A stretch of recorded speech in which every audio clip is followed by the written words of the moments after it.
প্রাক্তন এবং বর্তমান ব্লক সভাপতির কোন্দল কতটা চরমে উঠলো একবার দেখুন। ২৬ তারিখ মানে ২৬শে অগাস্ট তৃণমূলের ধীরেশচন্দ্র রায়কে কুমারগ্রাম ব্লক সভাপতি পদ থেকে সরিয়ে দেওয়া হয়, অপসারিত করা হয়। গতকাল তৃণমূলের কার্যালয় থেকে আসবাবপত্র তুলে নিয়ে যান ওই প্রাক্তন ব্লক সভাপতি, আর তারপর পার্টি অফিসে একেবারে গোবর লেপে দিয়ে জল দিয়ে ধুয়ে ধূপ ধুনো দিয়ে শুদ্ধিকরণ করা হচ্ছে। আচ্ছা, এই ছবি থেকে আপনাদের অনেকেই মনে হতে পারে যখন শুভেন্দু অধিকারী নন্দীগ্রামে গিয়ে করেন, শহীদ স্মরণ করেন, তারপরে তৃণমূল কংগ্রেস জল দিয়ে গোবর লেপে শুদ্ধিকরণ করে। এখানে খেয়াল করুন, প্রাক্তন বেরিয়ে যাচ্ছেন, তারপর তৃণমূল কার্যালয়কে তৃণমূলেরই একটা অংশ জল দিয়ে ধুয়ে গোবর দিয়ে লেপে শুদ্ধিকরণ করছে। সকালবেলা এসে দেখি যে পার্টি অফিসে সব জিনিস বেরিয়ে যাচ্ছে। আমি যেটা শুনতে পারলাম, গতকালকে আমাদের বর্তমান ব্লক সভাপতি সুদয় নার্জিনারিকে প্রাক্তন ব্লক সভাপতি ধীরেশচন্দ্র রায় ফোন করে বলেন ওনার এই পার্টি অফিসে যে চেয়ার টেবিল আছে ওনার ব্যক্তিগত সম্পত্তি, তো উনি সকালে গাড়ি পাঠাবে, সেই গাড়িতে দিয়ে দিতে।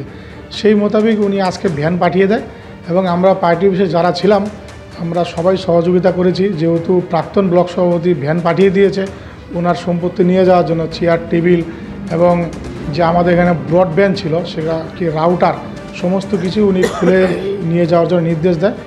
দেখুন, আমি সলিলদার কাছে দুটো পার্টে আসবো। এই যে জেলায় জেলায় এত মারামারি, একেবারে সংঘর্ষ, দ্বন্দ্ব দেখা যাচ্ছে, সবটার পেছনে সত্যি কারণটা কি? এক, এবং দ্বিতীয়ত বনগাঁর ক্ষেত্রে যে গুলি চলেছে বলে অভিযোগ, গুলির খোল দেখাচ্ছেন, পুলিশ বলছে তদন্ত হবে, তদন্ত করে মানে ও গুলি কোত্থেকে এলো, বন্দুক কোত্থেকে এলো, কে তার পেছনে রয়েছে, ওই অবধি তদন্তকারীরা পৌঁছবেন তো? তোমার মাথা খারাপ নাকি?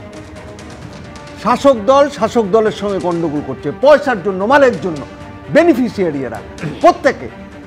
তো তমলুকের ঘটনা দেখলে, আলিপুরদুয়ারের ঘটনা দেখলে, এটা তো সত্য ঘটনা, এটা তো বাস্তব যে এই রাজ্যের শাসন ক্ষমতায় যারা রয়েছে তাদের পলিটিক্যাল অ্যাকুমেন্টটা জিরো।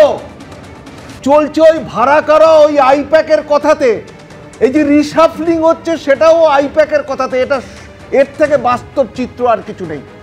আর তুমি পুলিশের কথা বলছো, পুলিশ ধরতে যাবে নাকি? দুপক্ষ একটা কেস কাউন্টার কেস করে বসে আছে, আর ওখানে গুলি চললেও গুলির খোল পর্যন্ত দেখালো, মহিলারা দেখাচ্ছে। মানুষ মারা যায়নি, কিন্তু একটা ফিয়ার সাইকোসিস তৈরি হয়েছে। ইনসাইটমেন্ট, টাকার জন্য, দুর্নীতির জন্য, লুটের জন্য, ভাগ নেওয়ার জন্য, সিন্ডিকেটকে দখল করবে তার জন্য, এটা কিন্তু অবিরাম চলছে। কোনো কন্ট্রোল নেই, কোনো শাসন নেই। কেবল আমার চেয়ারটাকে আমি কি করে আটকে রাখবো, আর কিচ্ছু না।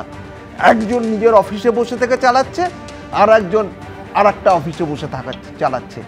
অন্য অন্য সব পারফরমেন্স জিরো, পলিটিক্যাল পারফরমেন্স নেই। আজকে মানুষের স্বার্থে, মানুষের সেবাতে কোনো স্যাক্রিফাইস নেই, কোনো কমিটমেন্ট নেই, কোনো কন্ট্রিবিউশন নেই। এবিপি আনন্দ, এগিয়ে থাকে, এগিয়ে রাখে।